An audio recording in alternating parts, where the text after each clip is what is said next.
22대 국회 임기가 시작됐지만 여야의 원구성 협상은 국회 운영위원장과 법사위원장 자리를 놓고 팽팽합니다. 우원식 국회의장 후보자는 원구성 합의부터 국회법 정신이 지켜지길 기대한다고 당부했습니다.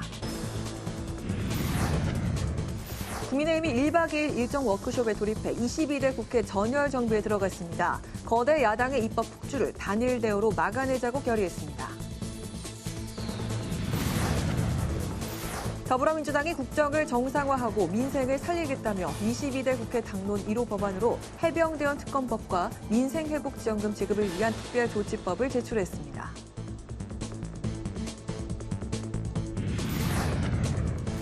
대기자의 시선으로 분석해보는 정가 동향, 모교정책클럽 기자 대기자. 22대 국회 개원 첫날인 오늘 해병대원 특검법을 두고 여야의 설전이 이어진 가운데 야당의 입법 강행과 대통령 거부권 행사의 악순환을 줄일 수 있는 방안은 무엇인지 살펴봅니다.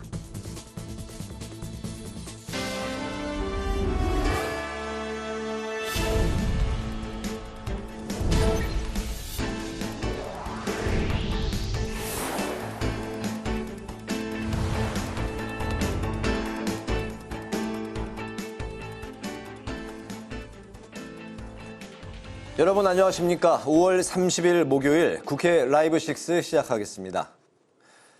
더불어민주당은 의원총회를 열고 무너지는 국정을 정상화하고 민생을 살리겠다며 각오를 다졌습니다. 또 해병대원 특검법과 민생회복지원금 지급법 추진을 22대 국회 첫 번째 당론으로 정했습니다. 김동희 기자입니다. 22대 국회 첫날 더불어민주당은 국회의 감시 기능을 적극 행사하고 민생 입법 추진에 나서겠다고 목소리를 높였습니다. 우리 민주당 171명 의원 모두가 궁궐 쇄신의 각오로 국민의 뜻을 받들겠습니다. 개원 즉시 몽골 기병 같은 자세로 민생 입법과 개혁 입법 속도전에 나서겠습니다. 22대 당론 1호 법안도 채택했습니다. 21대 국회에서 폐기된 해병대원 특검법을 수사 범위를 넓혀 다시 추진합니다. 윤석열 대통령과 이종섭 전 국방부 장관의 통화 기록 등 관련 정황이 나타나는 가운데 민주당은 수사 외압 의혹의 몸통을 밝혀야 한다고 날을 세웠습니다. 사실은 진실은 하나인데 국가기관에 따라서 다양한 다른 결론들이 나서 모순이 발생할 수 있고 사법 불신을 초래할 수 있다는 그런 고려 때문에 특검에서 다 관장하는 것으로 변경을 했습니다. 여당이 문제 삼은 특별검사 후보 추천도 민주당 외 비교섭 단체가 후보자 한 명을 추천할 수 있게 했고 대한변호사협회 추천권도 뺐습니다. 특별검사가 제때 임명되지 않으면 연장자가 임명되는 걸로 간주하는 조항도 넣었는데 대통령이 법을 위반하며 임명기한을 지키지 않아 교착 상태가 되는 걸 막기 위해서란 입장입니다. 민생회복지원금 지급을 위한 민생위기극복 특별조치법도 추진합니다. 25만 원에서 35만 원까지 소득 수준에 따라 전 국민에게 차등 지급하자는 내용입니다. 비공개 의원총회에선 당헌 당규 개정안도 보고됐는데 수기 과정을 거쳐 당대표와 선수별 의원 간담회에서 의견을 수렴할 계획입니다. 개정안에는 당원권 강화를 위해 국회의장단과 원내대표 선거에 당원 투표 20%를 반영하는 내용이 포함됐습니다. 당대표가 대선 후보에 출마할 경우 1년 전 사퇴하도록 규정한 당원의 개정 추진설에 대해선 규정을 삭제하거나 변경하는 게 아니라고 밝혔습니다. 국회 방송 김동희입니다. 네, 오늘부터 22대 국회가 시작됐지만 아직 새로운 의장단이 선출되지 않아 임시체제로 운영되고 있습니다. 특히 입법 활동을 하려면 상임위가 구성돼야 하는데 여야가 배분 문제로 갈등을 빚으면서 지연될 가능성이 높아지고 있습니다. 김지수 기자입니다. 다음 달 5일 전반기 국회의장단을 구성하기 위한 첫 본회의가 열릴 예정입니다. 통상 국회의장이 선출되기 전까지는 현역 최다선 의원이 직무를 대행하는데 2명 이상일 때는 연장자가 직무를 대행합니다. 현재 추미애, 조정식 민주당 의원과 주호영, 조경태 국민의힘 의원이 6선으로 최다선인데 이 가운데 추미애 의원이 가장 연장자입니다. 따라서 우원식 국회의장 후보가 선출되기 전까지 의사봉을 잡게 됩니다. 또 첫 본회의 이후 3일 이내 상임위원장을 선출해야 하는 국회법에 따라 7일 본회의에서는 상임위원장 선출이 이루어져야 합니다. 하지만 여야가 법사위와 운영위를 놓고 한치의 양보 없이 맞서는 상황. 원구성도 역대 국회에서부터 쌓여왔던 관례를 중시하며 여야 합의 정신에 따라 이루어져야 할 것입니다. 여당과 충분한 대화와 협의를 하겠지만 마냥 미루지는 않겠습니다. 국회법에 따른 원칙적 원구성을 하겠습니다. 국회법에서는 의장단을 선출한 뒤 상임위원회에 위원을 배정하고 위원장을 선출하는 것까지 완료하는 것을 원구성으로 규정하고 있습니다. 만약 여야의 갈등이 계속돼 7일 본회의가 무산되고 원구성이 지연되면 국회의 고유 업무인 입법 기능이 제대로 작동하기 어려워집니다. 상임위별로 결산 심사가 제대로 이루어지지 않을 경우에는 내년도 예산안 심사 일정에도 영향을 미치게 돼 예산과 결산 심사도 전반적으로 부실해질 수 있습니다. 이처럼 국회 운영에 차질이 생기면 그 피해는 고스란히 국민이 보게 되는 상황.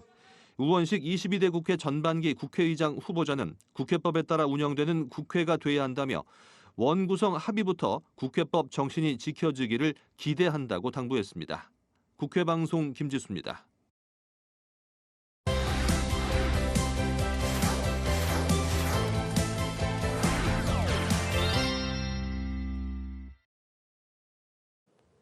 네, 오늘 이슈픽 한규미 개건 기자와 함께 오늘부터 임기가 시작된 22대 국회에 관한 이야기부터 해보도록 하겠습니다. 한규미 기자, 안녕하세요. 네, 안녕하세요. 네, 22대 국회 회기가 오늘부터 시작이 됐습니다. 시작부터 원구성으로 어려움을 겪고 있는 것 같은데 민주당은 원구성을 압박하고 있죠.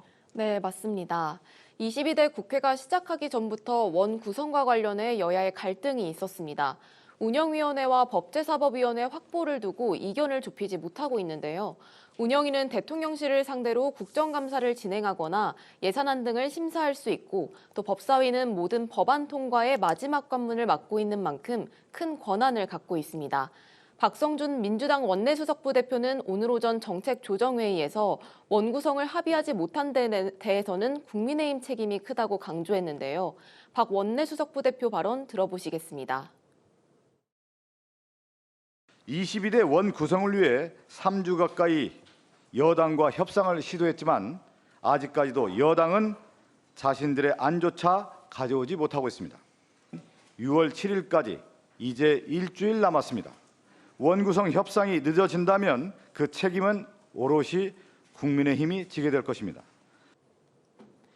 민주당은 국회법을 근거로 국민의힘을 압박하고 있는데요. 국회법에 따르면 개원 후 열리는 임시국회 첫 본회의에서 국회의장단을 선출하고 이로부터 3일 안에 상임위원장을 선출하도록 돼 있습니다. 22대 국회 첫 본회의가 다음 달 5일에 열릴 예정인 만큼 7일까지는 원 구성을 마쳐야 한다는 겁니다. 여야 합의가 되지 않을 경우에는 민주당은 국회법에 따라서 다음 달 7일 배정 절차를 진행하겠다고 했습니다. 22대 전반기 국회의장 후보로 선출된 우원식 의원은 다음 달 중 원구성을 끝내겠다는 의지를 보이면서 직권상정을 언급하기도 했는데요. 의장 직권상정으로 상임위원장이 표결에 붙여지면 민주당이 의석수의 과반을 차지하고 있기 때문에 상임위원장 18명 모두 단독으로 선출할 수도 있습니다. 네, 이렇게 이견이 좁혀지지 않는 그런 상황 속에서 국민의힘은 여전히 운영위원장과 법사위원장 모두 여당이 맡는 게 맞다 이렇게 주장을 하고 있습니다. 네, 그렇습니다. 국민의힘은 관례대로 여당이 운영위원장을, 원내 2당이 법사위원장을 맡아야 한다면서 민주당의 주장에 강하게 반발하고 있는데요. 국민의힘에서 원 구성 협상과 관련해 실무 책임을 맡은 배준영 원내수석부 대표는 오늘 오전 KBS 라디오에 출연해서 양당 입장이 너무 확고해 진행되는 과정에 어려움이 있다고 밝혔습니다. 배 원내수석부 대표는 특히 운영위원장의 경우엔 헌정사에서 여야 합의 없이 한 번도 야당이 가져간 적이 없었다면서 민주당의 주장은 역사를 새로 쓰자는 얘기라고 비판했습니다. 법사위와 관련해선 21대 국회 초반기 민주당의 운영 행태를 꼬집었는데요. 배 원내수석부 대표의 발언 들어보겠습니다. 대통령, 국회의장, 법사위원장까지 하다 보니까 일사천리로 법들을 다 통과시켰는데 그 임대차 3법 아실 겁니다. 그것 때문에 나라가 얼마나 망가졌습니까? 네, 국회의장이 민주당 우원식 후보로 선출된 가능성이 높은 상황에서 법사위까지 민주당에 내주면 배 원내수석부 대표는 브레이크를 뽑겠다는 거나 마찬가지라는 의견을 밝혔습니다.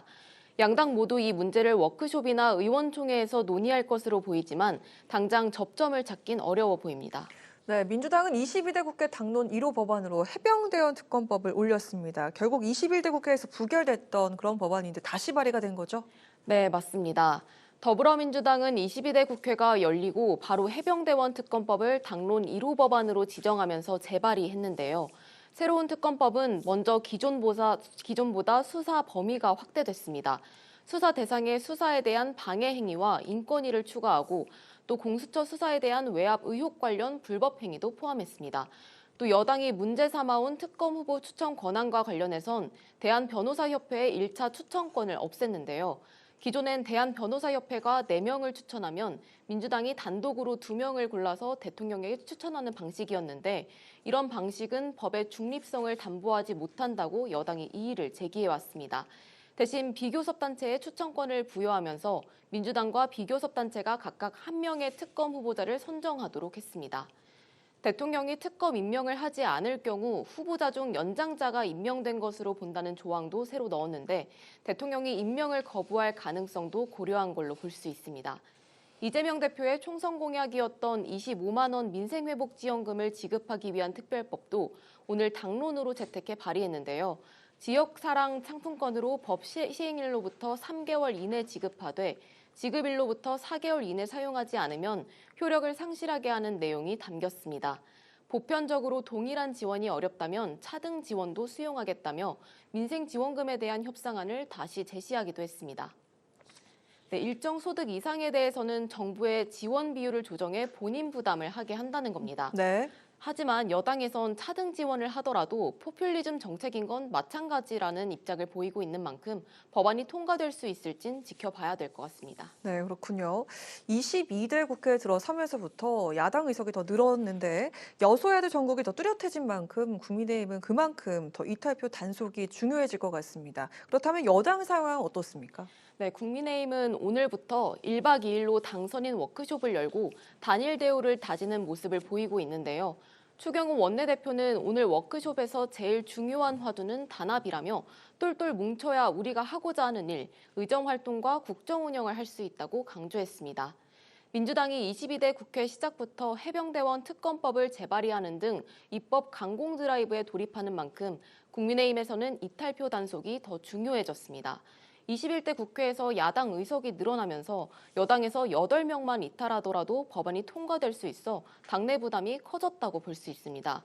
이번에 진행하는 여당 워크숍 슬로건은 국민공감, 민생정당, 유능한 정책정당인데요. 민생과 정책을 강조하고 있습니다. 국민의힘은 민주당과 조국혁신당이 1호 법안으로 내놓은 해병대원 특검법과 한동훈 특검법을 정쟁용 법안으로 규정하고 민생 입법으로 차별화에 나서겠다는 방침입니다. 국민의힘은 워크숍에서 당선인들의 의견을 듣고 내일 1호 법안을 공개한 뒤 정기국회에서 중점 법안으로 추진할 예정입니다. 네, 오늘은 여기까지 들어보도록 하겠습니다. 이슈픽 한규미 기자와 함께했습니다. 고맙습니다.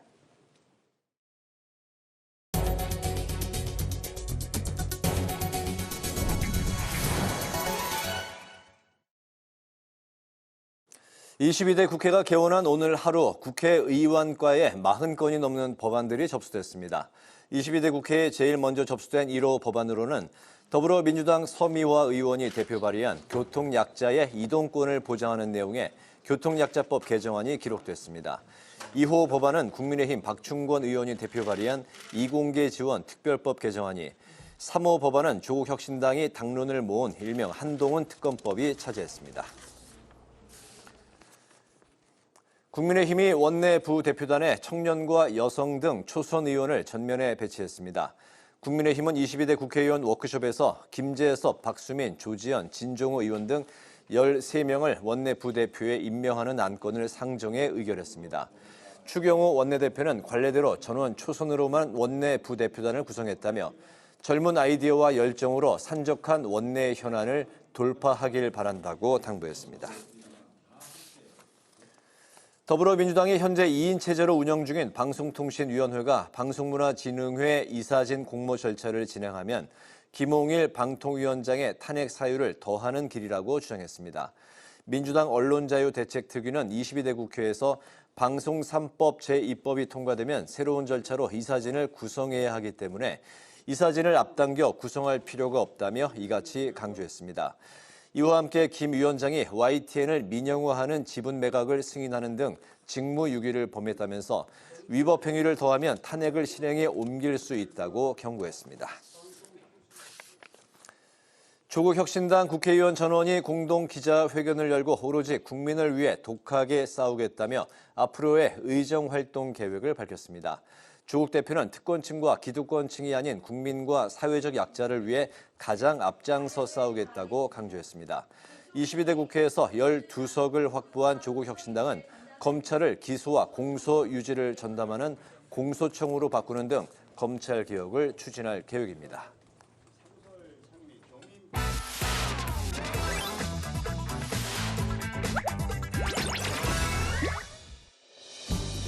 (5월 30일) 강아랑이 전해주는 정치권의 뜨거운 말말말 강아랑의 정치랑입니다. 첫 번째 주제는 지구당 부활입니다. 여야를 막론하고 정치권에서 최근 등장한 새로운 화두, 바로 과거 역사 속으로 사라졌던 지구당을 다시 만들자는 제안입니다. 지구당이란 정당의 공식 지역 조직으로서 사무소를 설치하고 유급 직원을 둘 수 있는 법정 조직을 말합니다. 1962년 12월에 등장해서 정당의 기초 조직으로 역할을 했습니다. 위원장 중심의 운영 구조로 인한 이권 개입과 부당한 정치자금 모금 등이 문제로 제기가 되면서 폐지 요구가 일기 시작했고, 지난 2002년 한나라당 불법 대선 자금 전달 사건인 이른바 차떼기 사건의 여파로 결국 지난 2004년에 폐지됐습니다. 지구당이 폐지된 후 정당의 지역 조직 역할을 대신해온 게 바로 당협위원회입니다. 정당법상 조직이 아니어서 지역 내 사무실이나 유급 사무 직원을 둘 수가 없습니다.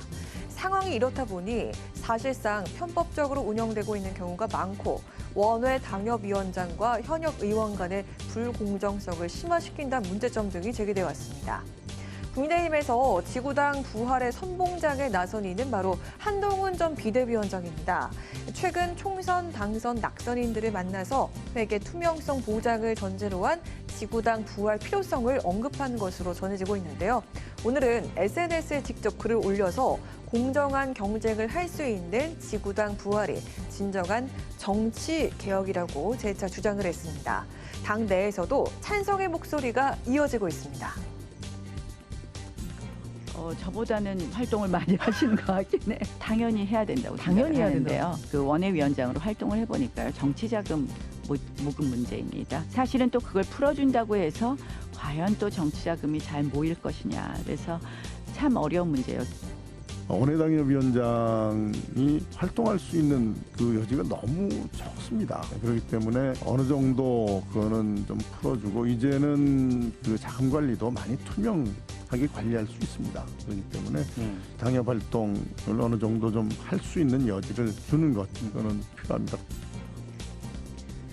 한 전 위원장과 같이 당권 주자로 꼽히는 윤상현 의원은 지구당 설치를 가능하도록 하는 정당법 개정안과 당협위원장들의 원활한 활동을 지원하는 정치자금법 개정안 등 지역정치 활성화법을 발의할 뜻을 밝혔습니다. 하지만 당내 반대 목소리도 있었습니다. 그건 정치개혁에 반합니다. 그건 정치개혁의 일환으로 부패정치 타파의 일환으로 한 건데 그거는 지금 전당대회 앞두고 원외위원장 표심 노리고 하는 거는 옳지 않습니다.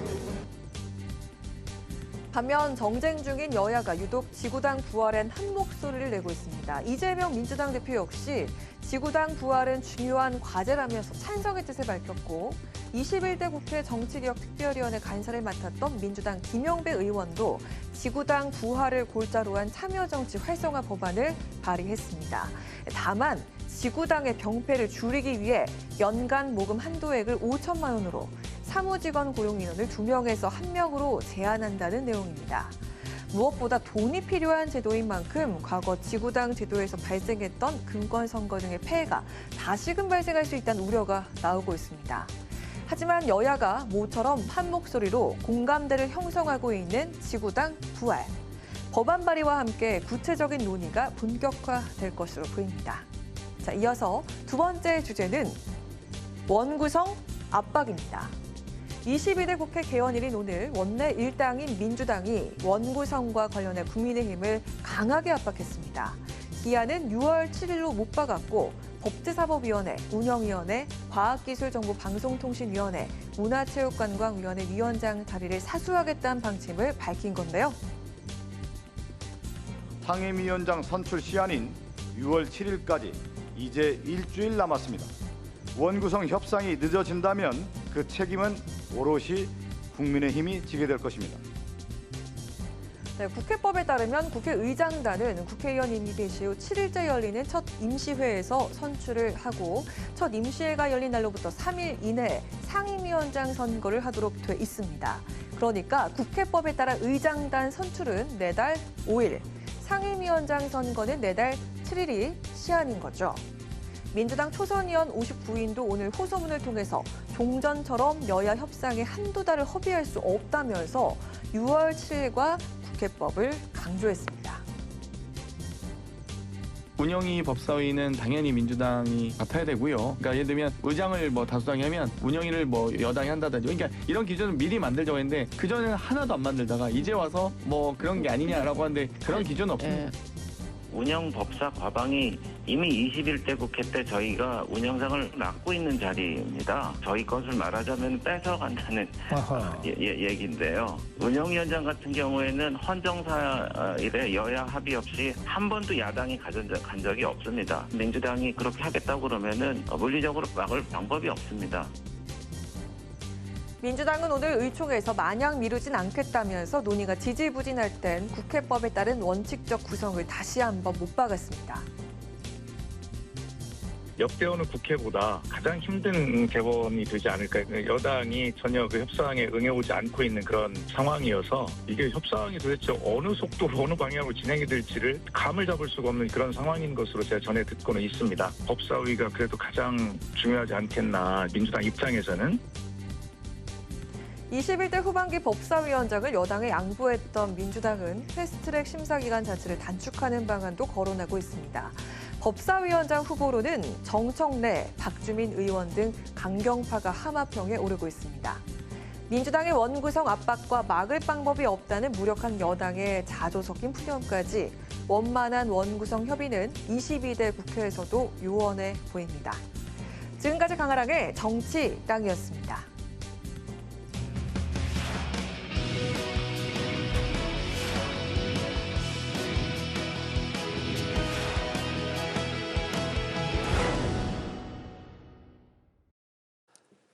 네, 정치권의 동향을 대기자의 시선으로 짚어보는 목요 정치클럽 기자 대기자 시간입니다. 오늘도 최병묵 전 TV조선 해설위원, 성환영 한겨레신문 선임기자 두 분과 함께하겠습니다. 어서 오십시오. 반갑습니다. 네, 오늘은 성 기자님께서 발제해 오셨죠? 예, 22대 국회의원 임기가 드디어 시작이 됐습니다. 네. 첫날부터 해병대원 특검법 가지고 이제 여야가 충돌을 했고요. 또 국회 원구성은 좀 암담한 것 같습니다. 그래서 몇 가지 이런 정치 현안 가지고 얘기해 보면 될 것 같습니다. 네. 22대 국회 첫날인 오늘 민주당이 해병대원 특검법을 1호 법안으로 접수했습니다. 특히 해병대 수사단이 사건 기록을 경찰에 넘기던 날 윤석열 대통령과 이종섭 당시 국방장관이 3차례에 걸쳐서 통화했던 그 수사 외압에 스모킹 건이라 이렇게 민주당이 이제 주장을 한 상황인데요. 내용이 이제 조금 보강이 된 상황인데 이런 상황에서 해병대원 특검법 앞으로 좀 22대 국회에서는 좀 어떻게 전개가 될지 최 의원님부터 들어볼까요? 그러니까 21대 국회에서 재표결까지 거쳐서 부결이 됐습니다. 네. 이제 폐기가 된 거죠. 네. 그게 이제 22대 국회에 들어서 처음부터 다시 시작해야 되는 거거든요. 그런 점에서 본다면 물론 윤석열 대통령과 이제 이종석 국방장관이 그날 작년 8월에 네. 3차례 하루에 통화를 했다 하는 점이 대단히 중요한 단서가 되는 거는 맞아요. 근데 문제는 통화를 해서 어떤 내용을 얘기했는지는 현재 나온 거 없거든요. 네. 그러니까 지금 민주당이 그걸 자꾸 수사 외압 의혹의 스모킹건이다 이렇게 주장하는 건 민주당의 일방적인 주장이고 네. 그러나 의심은 들지만 그리고 이종섭 전 장관은 근데 그 문제를 얘기한 게 아니라고 지금 얘기를 하고 있거든요. 네. 그런 점에서 본다면 의심이 드는 거는 맞지만 그렇다고 해서 그 수사 외압의 주체가 윤석열 대통령이다 이렇게 단정할 수는 없기 때문에 네. 윤 대통령이 이제 그날 그 혹시 기억이 난다면 네. 그 3번의 그 전화 통화에서 어떤 내용을 얘기했는지 좀 설명을 할 필요가 있겠고요. 네. 그리고 이제 그런 가운데 현재 이제 그 공수처에서 수사 중인 거 아니겠습니까? 아마 이 수사도 적어도 대통령과 국방장관 간의 통화까지 올라가 있으면 거의 막바지 단계로 보이는데 네. 하루빨리 이 수사 결론을 내서 정말 특검이 필요한 것인지 아닌지 뭐 이런 부분을 국민들한테 좀 알려줬으면 좋겠다. 그런 기대를 가지고 있습니다. 네, 기자의 촉으로는 이 당시 그 3차례 통화했다는 그 내역이 네. 이번 해병대원 특검법에 좀 어느 정도 영향을 미칠 것 같습니까? 아니 저는 뭐 그것이 상당히 중요한 의미를 가질 것으로 봅니다. 아, 그렇습니까? 그런데 문제는 그걸 과연 규명할 수가 있느냐 하는 점이 이제 굉장히 중요하죠. 네. 왜 그러냐면 사실은 윤 대통령이 부인하고 이종섭 장관이 만약에 부인한다면 그걸 누가 입증을 할 수가 있을까요? 아마 그런 현실적인 어려움도 공수처가 이제 곧 당면하게 될 것이다. 저는 그렇게 봅니다. 의지가 있다면 당시 이제 통화 내용까지도 공개를 할 수가 뭐 있겠습니다만 실제 그게 실현될 가능성은 좀 별로 없어 보이지 않습니까? 글쎄요, 그걸 뭐 누가 녹음을 했을까요? 녹음을 했으면 공개할 수 있지만 그렇지 않고 나 이런 얘기는 안 한 것 같다 그러면 입증할 방법이 없는 건 사실이죠. 그런데 이게 이 공수처 수사 계속 수사 중이라는 이유로 그냥 이렇게 가만히 있는 게 더 나은 건지 차라리 윤석열 대통령이 당사자니까 네. 그때 내가 생각을 해보니까 이런 통화를 한 것 같다. 이렇게 기자회견을 갖고 차라리 설명을 하시는 게 더 낫지 않은가 이런 생각이 듭니다. 이게 또 앞으로 공수처 수사 과정에서 어떤 게 더 나올지 모르거든요. 네. 이건 국회 특검하고 또 약간 별개의 문제입니다. 그래서 이걸 그냥 이렇게 시간을 자꾸 끌면 오히려 좀 더 대통령이 의심을 많이 받는 뭐 이런 상황으로 빠져들 수가 있어요. 그래서 이걸 풀 수 있는 여러 가지 방법 중에 하나는 그냥 이 발상의 역발상을 해서 차라리 특검을 빨리 하면 여야가 합의해서 빨리 좀 신속히 진상규명을 하는 쪽으로 갈 수도 있지 않나 이런 건의를 한번 좀 드려봅니다. 지금 이런 식으로 네. 한쪽에서는 특검법 가지고 정치적인 공방대로 하고 네. 또 공수처에서 수사하면서 또 뭐 이런저런 의혹은 의혹대로 계속 흘러나오고 네. 이렇게 되면 윤석열 대통령한테도 굉장히 타격이 클 것 같은데요. 네. 같은 질문을 드리면 하필이면은 해병대 수사단이 사건 기록을 경찰에 이첩했던 날 이제 대통령과 당시 국방장관 간 3차례 통화가 있었다. 이 특검법 이 사건과 좀 영향을 어느 정도 좀 미칠 수 있을 거라고 보십니까? 뭐 굉장히 중요한 사실관계죠. 이게 이 퍼즐 조각 맞추기 가운데가 하나 비어 있었는데 이번에 딱 그 대목이 드러난 겁니다. 네. 내용만 이제 확인할 수 있으면 완벽하게 이제 그림을 그릴 수가 있는 건데. 네. 모르겠습니다. 이종섭 전 장관이 난 그런 얘기 한 적 없다 이렇게 부인을 하고 있는데 이게 나중에 형사소추를 당하게 되면 이종섭 전 장관이 다 뒤집어 써야 될 수도 있어요. 자, 그때 가서 이제 뒤늦게 말을 바꾸는 건 아닌지 이런 생각이 듭니다. 아무튼 누군가는 이 처벌을 받아야 될 가능성이 점점 커지고 있다. 저는 이렇게 봅니다. 이종섭 전 국방장관은 재수사 지시 이후에 이루어진 통화였다 이렇게 이제 현재 주장을 하고 있습니다. 그거는 사실관계를 규명할 수가 있을 거예요.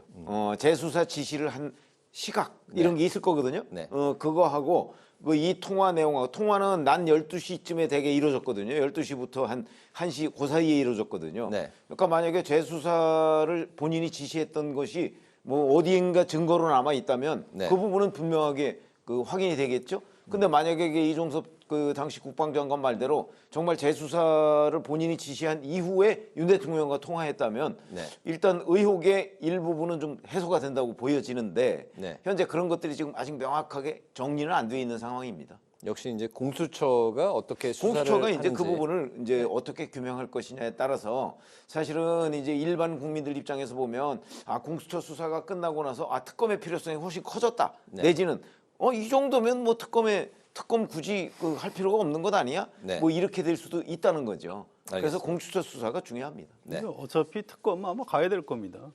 공수처에서 어떤 결론을 내도 그걸 믿겠어요, 사람들이? 이거 대통령 관계 없는 것 같다 그러면 아니 그 말을 믿으라고 이렇게 되는 거죠. 이번에 공수처장 임명장 윤석열 대통령이 줬지 않습니까? 네. 그래서 이거는 좀 정치적으로 풀 필요가 있어요. 이게 차라리 특검을 빨리 해서 설명할 건 설명하고 이렇게 하는 게 좋다고 봅니다. 이게 설사 이 사단장을 뭐 입건을 안 하는 게 맞는 거 아니냐 이런 대통령이 뭐 의견을 냈다고 해도 그게 그대로 곧바로 직권남용이 될까요? 전 이 법률적 판단은 또 약간 다르다고 봅니다. 어쨌든 대통령은 군 통수권자예요. 네.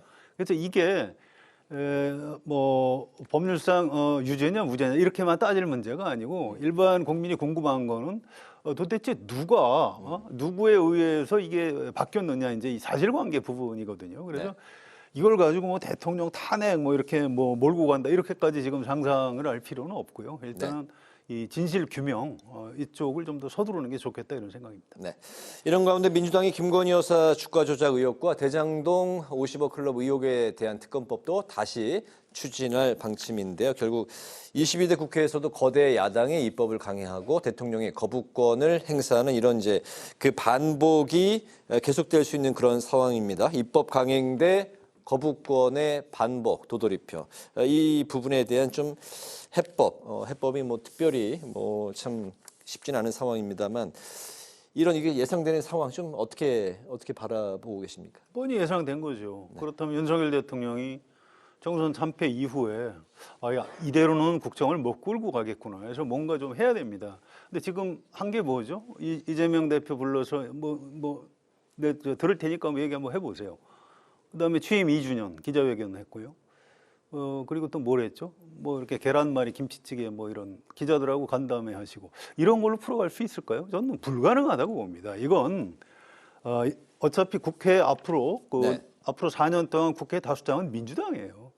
그 현실로 인정을 하고 그러면 이걸 어떻게 협치를 제도화할 수 있는 국정을 이끌어갈 수 있는 어떤 시스템을 갖출 것인가 이 틀을 고민을 해야 됩니다. 예를 들어서 이재명 대표하고 뭐 여당 대표와의 회담을 아예 정례화해서 모든 국정 현안을 거기서 뭐 의논을 해서 합의를 해서 이 대한민국을 이끌어 가겠다. 뭐 이렇게 하시든지 아니면 뭐 임기 3년 남았는데 개헌을 하는 게 좋겠다.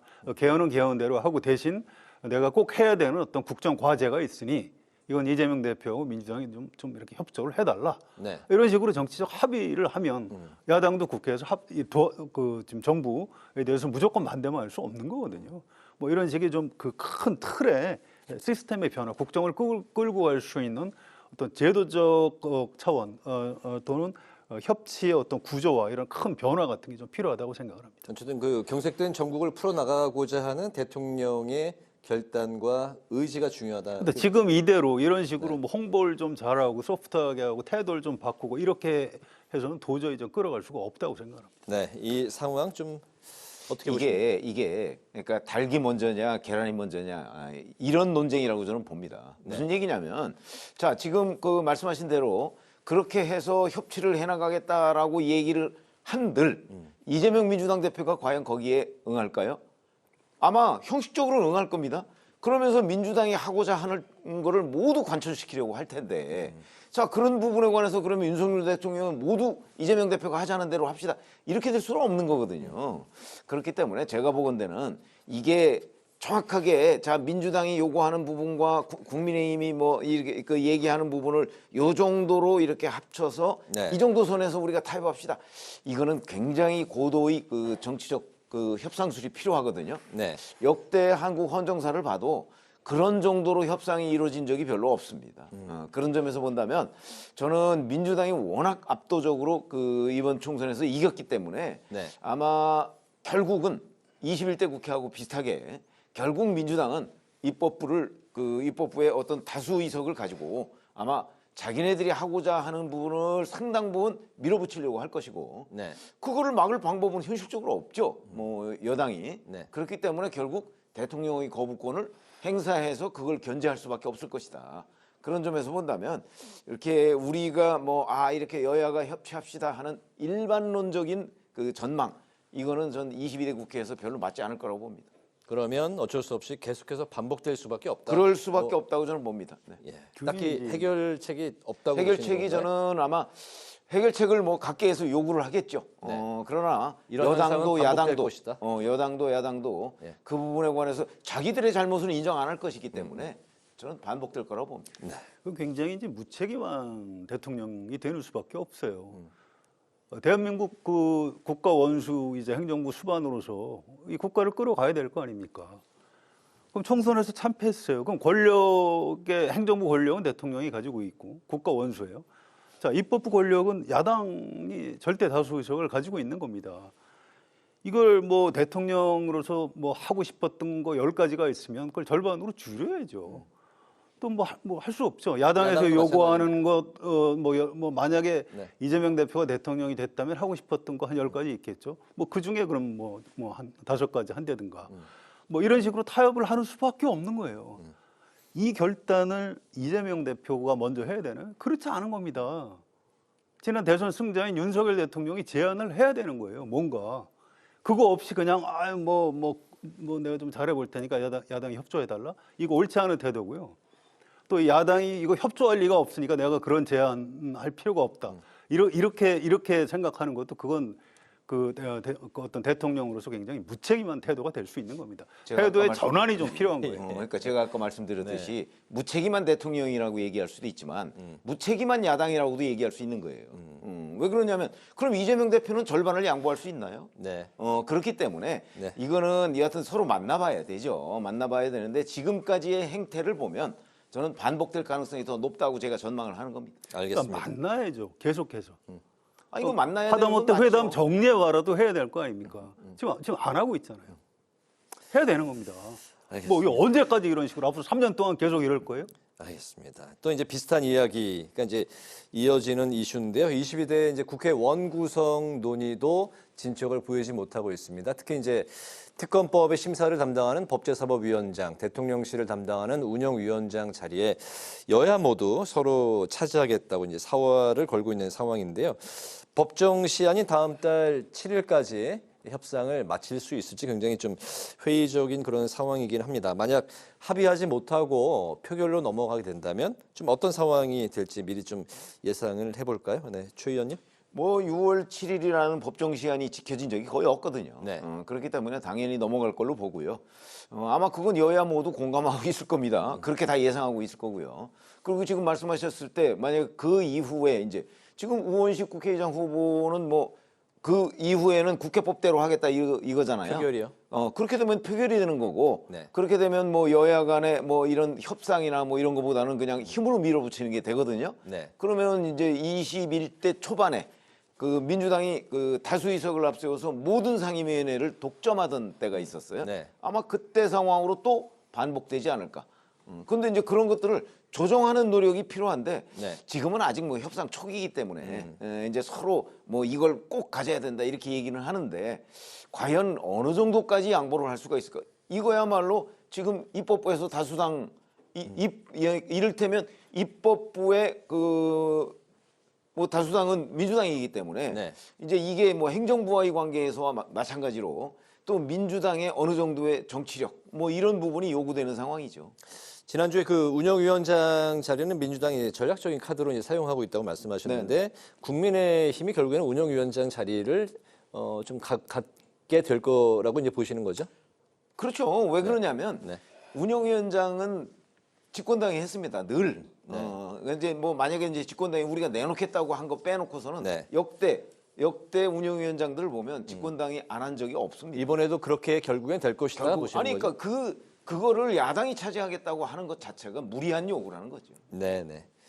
현재 그 상임위 좀 어떻게 보십니까? 상임위원장의 역사를 한번 좀 볼 필요가 있습니다. 이게 1988년 소선거구제로 바뀐 다음에 여소야대가 됐죠. 그래서 1로 3김 총재 시절입니다. 그래서 그전에는 상임위원장을 다 여당, 다수당, 여당이 항상 거의 다수당이었기 때문에 그쪽에서 다 독식을 했었습니다. 그런데 그때 이제 여소야대가 되니까 뭐 민정당 의석만으로는 국회에서 입법을 할 방법이 없거든요.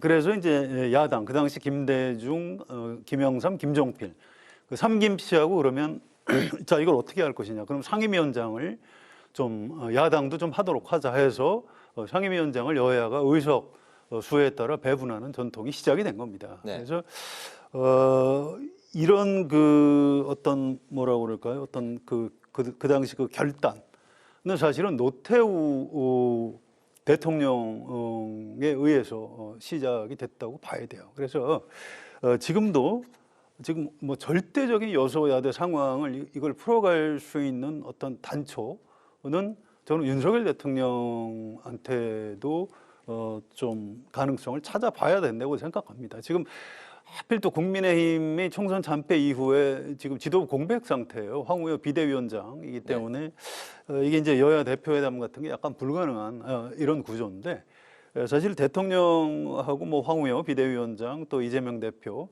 이렇게 세 사람이 만나서 모든 현안을 전 얘기할 수도 있다고 봅니다. 그래서 여기서 1988년 이후에 그 지켜졌던 상임위원장을 의석수에 따라 여야가 골고루 좀 배분하는 이 전통은 어떻게든 좀 유지를 했으면 좋겠다. 이런 말씀을 좀 드리고요. 우원식 국회의장 후보자가 6월을 넘기지는 않겠다. 이런 얘기를 한 게 있습니다. 그래서 네. 뭐 6월 초에 뭐 국회법에 있는 날짜를 지키겠다. 뭐 이 얘기는 그냥 하는 것 같고요. 아마 6월 한 말까지는 여야 간의 어떤 원내대표 간의 협상을 좀 지켜보지 않을까 이런 생각입니다. 이제 그럼에도 불구하고 6월 말까지 여야가 이제 합의를 하기는 쉽지 않게 돼 있습니다. 양쪽 다 좀 어떤 강경 여론에 의해서 좀 휘둘리는 측면도 있고요. 어쨌든 시간이 앞으로 한 달 정도 있는 거기 때문에 네. 그 안에 좀 정치 지도자들이 좀 협상력을 발휘를 했으면 좋겠습니다. 알겠습니다. 한동훈 전 국민의힘 비대위원장이 제기한 지구당 부활 논의가 이제 본격화됐습니다. 총선 참패 원인으로 꼽혔던 취약한 지역 조직을 재정비하자는 이제 주장인데요. 그동안 이제 그 원외에 있던 당의 당협위는 그동안 좀 편법 그리고 이제 약간 좀 꼼수로 이제 운영이 돼 왔고 또 중앙당의 지원을 받지 못한 거를 이제 좀 그 지원을 받는 쪽으로 좀 되돌려 가자 이런 이제 입장인데요. 지구당 부활법을 그 민주당에서도 이제 발의하겠다 이런 입장을 내놨습니다. 여야가 이제 모처럼 한 목소리를 내고 있는데 지구당 부활 국회 통과가 좀 가능할까요? 어떻게 보십니까? 근데 이재명 대표가 지구당 부활을 과연 얘기를 했느냐? 이게 이제 좀 관점인데요. 그 지난번에 얘기할 때 보니까 그걸 가지고 그 과제다 이렇게 얘기하면서 24시간 토론해보자 이렇게 얘기를 했더군요. 네. 그 얘기는 토론을 해보자는 뜻이었지 부활을 하자는 쪽에 꼭 손을 들어준 건 아닌 것 같아요. 네. 그래서 아마 이런 문제에 관해서 이것도 결국은 이재명 대표의 결심이 대단히 중요하겠죠. 국회 다수당이고 네. 법안 통과를 어떻게 할 것인가. 그러니까 아마 이재명 대표도 그 이런 부분에 관해서 좀 의견 수렴을 좀 해보고 나서 결정을 하지 않을까 좀 그런 생각이 드는데 네. 이 지구당 부활의 가장 큰 문제는 돈이에요. 정치자금. 네. 왜냐하면 지구당을 부활했을 때 이게 과거에 돈 먹는 하마다 이런 표현을 늘 썼거든요. 거기에 그 운영하는데 돈이 굉장히 많이 듭니다. 네. 사람, 그다음에 장소 뭐 이런 부분. 그래서 이게 정치개혁 차원에서 지구당을 없앴던 거거든요. 네. 근데 이제 그 이후에 뭐 편법으로 운영한다 이렇게 얘기를 하지만 만약에 이걸 공식적으로 부활했을 경우에는 또 과거와 같이 돈 문제가 이제 개입이 되거든요.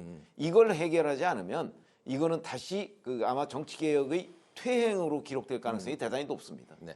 오히려 정치 개혁의 퇴행이 될 수도 있다. 지구당 부활이 이렇게 이제 말씀하셨습니다. 한동훈 전 비대위원장이 이 카드를 이 시점에서 전당대회를 이제 눈앞에 두고 있는 상황에서 이 카드를 꺼낸 이유까지 좀 덧붙여서 말씀해 주실까요? 네, 그 이유에 뭐 원외위원장들이 그렇게 요구를 하니까 그런 겁니다. 이 지구당이 없으면 국회의원들은 의정보고회를 자유롭게 하지만 원외위원장들은 무슨 방법이 없어요. 괜히 뭐 사무실 잘못 뭐 무슨 연구소 이런 거 만들었다가 네. 중앙선관위에서 그 사실상 지구당 비슷한 거다. 그래서 무슨 유사 사무실 이런 식으로 단속해서 검찰 경찰에 고발하고 이런 일이 있었습니다. 네. 그래서 이건 그 원외위원장들의 오랜 수건입니다. 이제 없애는 게 맞고요. 다시 복원을 하는 게 맞고요. 네네. 옛날에 지구당 폐지를 했을 때는 정치 자금을 약간 정치인들이 대가성만 없으면 좀 이렇게 자유롭게 받아 쓰던 그런 관행이 있던 시절입니다. 그런데 지금은 좀 세상이 많이 바뀌었어요. 그래서 정치인들이 받는 돈은 입구 출구가 다 철저하게 감시를 받습니다. 네. 또 여기서 대가성 있는 돈을 받았다 그러면 뭐 내부 고발자 이런 사람들에 의해서 반드시 사건화가 될 가능성이 큽니다. 그래서 저는 정치개혁 차원에서 이제 지구당은 부활할 때가 됐다. 이 기회에 뭐 이재명 대표 얘기도 있고 한동훈 위원장 얘기도 있고 하니 살살 좀 되는 쪽으로 유도해서 알겠습니다. 지구당을 좀 부활을 했으면 좋겠습니다. 알겠습니다. 스웨덴 같은 경우는 국회의원들이 쓰는 그 영수증을 전부 공개를 해야 되는 이제 그 의무적인 그 법안이 이 있더군요. 제도를 아무리 잘 만들어놔도요. 그 안에 있는 사람들, 정치인들이 그걸 어떻게 운용하느냐에 달려 있거든요. 아니, 과거에는 뭐 예를 들어서 대가성 없다고 주장하지 않습니까? 늘 뭐 범죄 혐의 이렇게 그 공개가 되면 그렇기 때문에 이게 그렇게 말처럼 뭐 투명하게 지구당을 운영한다? 저는 과거의 경험을 보면 그렇게 안 될 거로 봅니다. 굉장히 좀 회의적인 시각으로 이제 보고 계시는데 알겠습니다. 이슈가 두 개 있는데 좀 빨리 좀 진행을 해볼까 하는데요.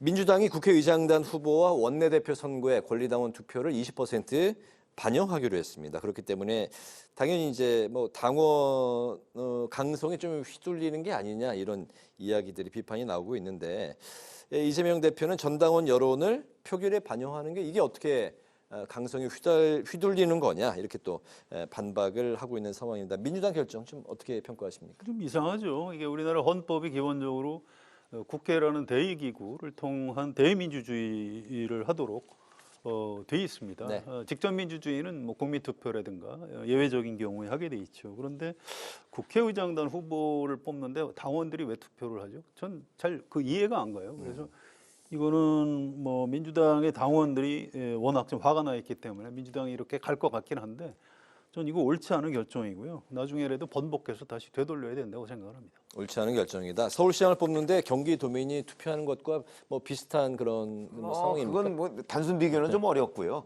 그러나 이런 건 있을 수 있죠. 왜냐하면 국회의장은 국회의원들의 대표입니다. 그렇죠? 그다음에 원내대표도 국회의원들의 대표죠. 그 당에. 자, 거기에 왜 당원들이 그 개입을 하죠?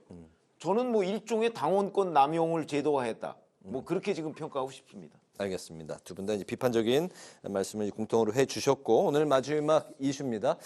오늘 그 12석의 조국 혁신당이 예고한 대로 한동훈 특검법을 당론 1호 법안으로 발의를 했습니다. 한동훈 특검법이 이제 받고 있는 그 여러 가지 사안들, 특히 이제 그 딸 논문 대필 의혹, 고발 사주 의혹이 이제 대표적인 이 법안 발의에 이제 동기가 되겠는데요. 특검 임명과 관련해서 민주당과 조국혁신당이 각각 추천을 해서 대통령이 이 중 한 명을 임명하도록 했고 국민의힘 추천은 이제 배제를 했습니다. 야권과 협력해서 이제 반드시 통과시키겠다고 하는 바로 이 한동훈 특검법 현실화될 수 있을지 마지막 오늘 이슈인데 좀 시간 관계상 좀 짧게 들어보도록 하겠습니다. 우선 민주당의 입장이 저는 궁금해요. 민주당이 한동훈 특검법에 대해서는 별 얘기를 하지 않고 있거든요. 그래서 왜 그러냐면 이게 지금 그 조국혁신당에서 내놓은 1호 법안의 그 한동훈 특검법의 내용들이 사실 이렇게 똑부러지게 위법행위라고 그 얘기할 만한 것들이 저는 없다고 생각해요, 개인적으로. 그래서 민주당이 주저하고 있는 것 아닌가 이렇게 보여서 저는 아마 궁극적으로 이 한동훈 특검법은 그냥 조국혁신당의 주장으로 그칠 공산이 크다 이렇게 봅니다. 민주당의 협조를 얻지 못해서 결국에는 특검법까지 가지는 발의되지는 않을 것이다. 그렇다고 뭐 명백하게 반대를 하지도 못할 겁니다. 이거 반대하면 또 당원들 중에 일부가 탈당을 할 수 있거든요. 그래서 이걸 찬성하지도 못하고 그렇다고 반대하지도 못하고 뭐 이렇게 약간 어정쩡한 상황에서 당분간 시간을 좀 끌지 않을까 이렇게 예상이 됩니다. 네, 알겠습니다. 오늘 그 마무리로 두 분의 한 줄 논평을 들어보겠습니다. 최 의원님부터 들어볼까요? 아까 제가 잠깐 말씀드렸지만 결국은 21대 국회에서 제대로 처리 못한 특검법이나 뭐 이런 것들을 무더기로 지금 22대 국회 그 개원하자마자 쏟아내고 있잖아요. 이게 이제 또 다른 정쟁의 시작이라고 저는 보거든요. 그래서 오늘 한 줄 논평은 21대의 연장전이 될 22대 국회 이걸로 하겠습니다. 네, 성 기자님. 네, 오늘 22대 국회의원 임기가 시작됐습니다. 네. 국회의원님들 축하드리고요. 그런데 4년 전에 6월 5일에 국회 본회의를 열었는데 그때 상임위원장 배분이 안 돼서 그 당시 야당이었죠. 미래통합당 의원들이 본회의장에서 퇴장을 했습니다. 그래서 민주당하고 다른 정당 의원들이 박병석 국회의장 선출을 했는데 이번에는 국민의힘이 지금 여당입니다. 그래서 상임위원장 협상하고 관계없이 국회의원들의 대표인 국회의장 선출하는 또 부의장 선출하는 이 본회의에는 네. 좀 정상적으로 참여를 했으면 좋겠다 이런 생각에서 제 오늘 한 줄 논평은 국회의장 선출은 정상적으로 해야라고 하겠습니다. 결국에는 이제 국민의힘도 퇴장하지 않고 투표에 참여했으면 하는 그렇습니다. 바람을 담아주시는 거죠. 알겠습니다. 오늘 목요 정치클럽 기자 대기자 지금까지 최병묵 전 TV조선 해설위원 성환용 한겨레 신문 선임 기자와 함께 오늘의 전국 현안을 살펴봤습니다. 두 분 말씀 잘 들었습니다. 감사합니다. 오늘 국회 라이브 6는 여기서 마치겠습니다. 시청해주신 여러분 고맙습니다.